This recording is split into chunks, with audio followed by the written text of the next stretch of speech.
역시 믿을 건 한국산뿐이란 걸 일본과 중국에서 손수 나서서 증명해주고 있다고 합니다. 최근 일본에서 건조한 선박이 또다시 수에즈 운하를 틀어막은 데에 이어 얼마 전 서해와 인접한 산둥성에선 중국 유조선이 폭발해 두 동강 나버리는 대참사가 일어났었는데요.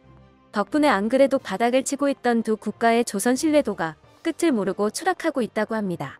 이 기회를 틈타 한국 조선사들은 2023년에 대세가 될 새로운 선종을 발빠르게 선점해 나가고 있다고 하는데요. 2023년 조선업계의 승자는 누가 될 것인지 자세한 소식 알아보도록 하겠습니다. 일본이 또 이집트에서 사고를 쳤다는 소식입니다. 전 세계 해상무역 물동량의 14%를 넘게 차지하고 있는 수에즈 운하를 무려 6일 동안이나 틀어막았던 에버그린호의 악몽이 또 한 번 재현되었는데 이번에도 범인은 일본 선박이었다고 합니다. 지난 2021년 3월 23일경 일본 소유의 초대형 화물선 에버그린호가 수에즈 운하를 가로막아 사상 초유의 물류 대란 사태가 일어났었습니다. 당시 수에즈 운하가 마비되며 수백 척의 배들이 지나가지 못하고 운하가 정상화되기를 기다리거나 희망봉을 통해 빙 돌아가는 길을 택했어야 했는데요. 이집트 정부에 따르면 하루에 약 90억 달러, 우리 돈으로 11조 2천억 원 가량의 피해가 발생했었다고 합니다. 결국 6일이나 걸려서야 수에즈 운하를 정상화한 이집트 정부는 통과료, 준설 및 인양 작업으로 인한 운하 파손, 장비 및 인건비 등을 고려한 배상금으로 9억 1,600만 달러를 요구했었으나 협상의 난항을 겪으며 에버그린호를 압류하기까지 했었는데요. 결국 최종적으로 배상금 5억 6천만 달러를 내고 압류가 해제됐었습니다. 사고를 일으킨 에버그린호는 일본 1위의 조선업체 이마바리 조선사에서 2018년 건조한 선박으로 고작 3년 만에 사고를 일으켜 일본의 조선기술 신뢰도를 깎아먹었었습니다. 그리고 지난 9일 수에즈 운하에서 제2의 에버그린 사태가 발생했다는 소식이 들려 일본 조선업계가 한바탕 뒤집어졌다고 합니다. 9일 새벽 일본 사위 조선업체인 츠네이시 조선에서 건조한 벌크선 MV 글로리오가 우크라이나에서 옥수수 6만 5천여 톤을 싣고 중국으로 향하던 도중 수에즈 운하를 틀어막고 좌초되는 사건이 발생했습니다. 길이가 400m에 달하던 에버그린호보다는 작지만 글로리오 역시 길이 225m에 폭 32m의 대형 벌크선으로 수에즈 운하 운항이 전면 중단되고 말았습니다. 다행히 예인선 내척이 재부양시키는 데 성공하여 5시간 만에 운항이 재개될 수 있었는데요. 하지만 5시간 동안 선박 운항이 전면 중단되며 최소 수천억 원에 달하는 피해가 발생한 것으로 추정되고 있어 이번에도 피해 보상 책임을 피할 수 없을 것으로 보이고 있습니다. 그런데 구체적으로 밝혀지지는 않았지만 이집트 수에즈 운하 책임자인 오사마 라베이 제독에 따르면 이번 사고의 원인이 선박의 기술적 문제였다고 합니다. 일본 조선업의 신뢰도가 또 한 번 바닥을 쳤다는 것이죠.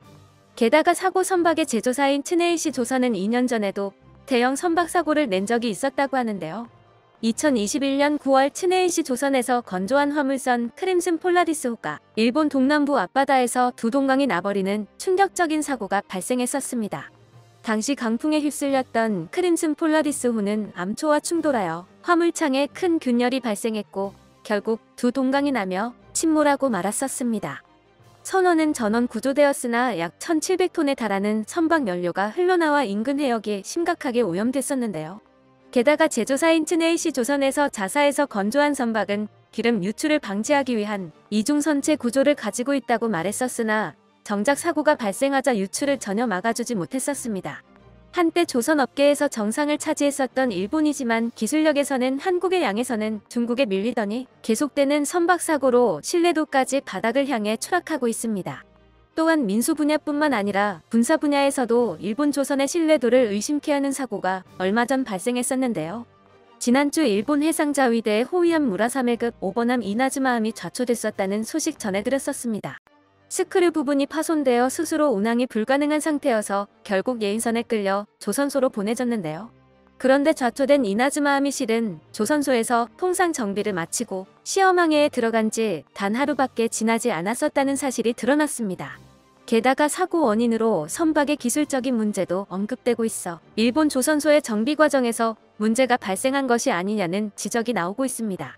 하지만 조선사에서는 해상자위대의 운용 미숙이었다고 반박하고 있어 지난한 책임 공방이 펼쳐질 것으로 보이고 있습니다.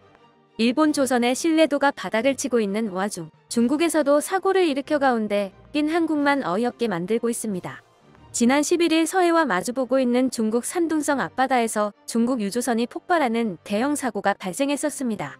중국 관영 매체 CCTV의 보도에 따르면 11일 오후 4시경 산둥성 칭다오에서 남동쪽 45해리 지점에서 17명의 선원을 태운 유조선 한 척이 폭발하여 선박이 두 동강이 나버렸다고 합니다.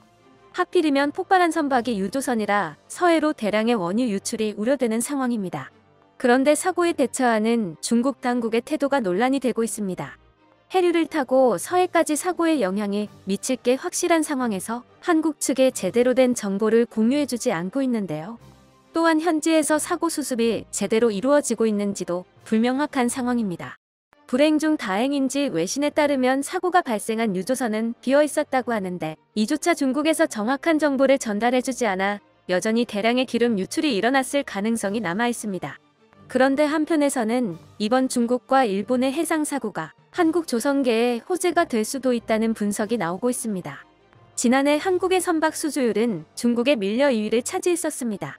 영국 조선해운 시황 전문기관 클락스 리서치에 따르면 한국 조선업계의 지난해 수주 실적은 1627만 CGT로 전 세계 발주 물량의 38%를 차지했었습니다. 중국은 2082 CGT를 수주하며 48%의 점유율로 1위를 차지했는데요.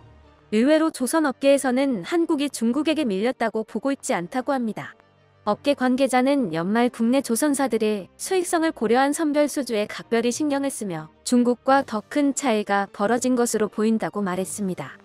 3년치 수주 잔량을 확보하면서 선별 수주에 주력했다는 것인데요. 실제로 한국이 중국과 표준선 환산 톤수인 CGT는 엇비슷한 데 비해 선박 대수는 3배 가까이 차이나고 있는데요. 한국 조선업계가 LNG 운반선, 초대형 컨테이너선, 친환경 선박 등과 같은 고마진 대형 선박들을 주로 수주했다는 것을 알 수 있습니다. 양에서는 밀렸지만 알짜배기들은 전부 한국에서 가져갔다는 것이죠.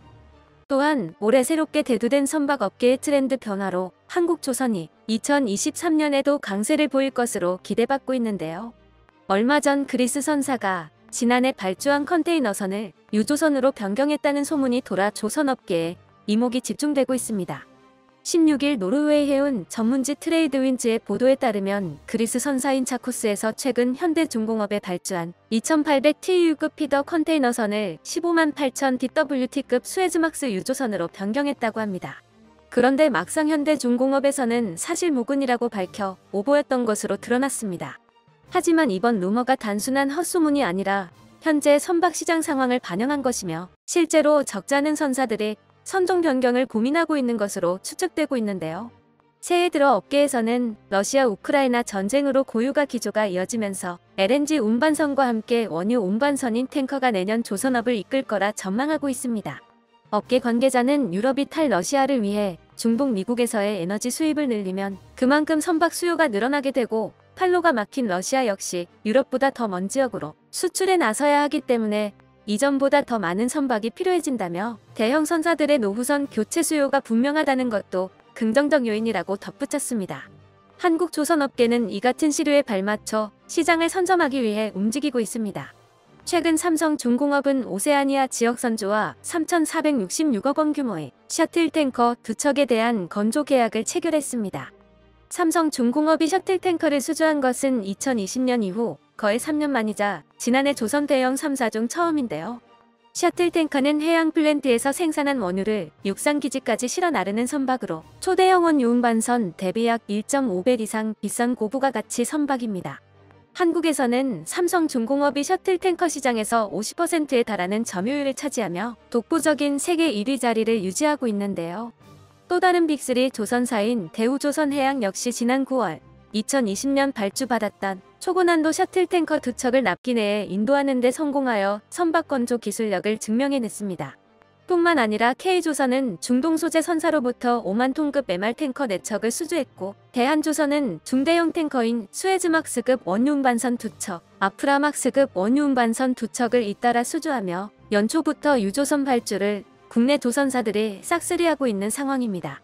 2022년은 한국 조선 업계가 나아갈 미래를 보여준 한 해였습니다.